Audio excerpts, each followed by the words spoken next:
আসসালামু আলাইকুম, সবাইকে ট্রাস্ট মাল্টিমিডিয়াতে স্বাগতম। যারা আমাদের সাথে জয়েন হয়েছেন তারা অবশ্যই ভিডিওটা শেয়ার করে দিবেন, সাবস্ক্রাইব করে দিবেন, লাইক করবেন, কমেন্ট করবেন। আর এটা হলো কুয়েতের হাসাবিয়া এরিয়া। এখানে বিল্ডিংগুলো দেখতেছেন সব সেম কালারের বিল্ডিং, সেম ডিজাইন। এখানে সব বাংলাদেশিরা থাকে, ইন্ডিয়ান থাকে, পাকিস্তানি কম থাকে, বাংলাদেশিরা বেশি থাকে এখানে।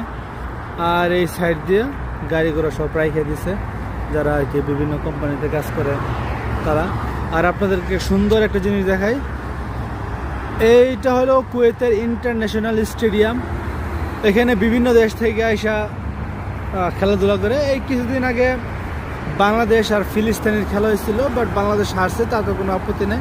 কিন্তু আমরা স্টেডিয়ামে যে বাংলাদেশের খেলা উপভোগ করছি। আপনাদেরকে একটু বড় করে দেখে, অনেক সুন্দর একটি স্টেডিয়াম।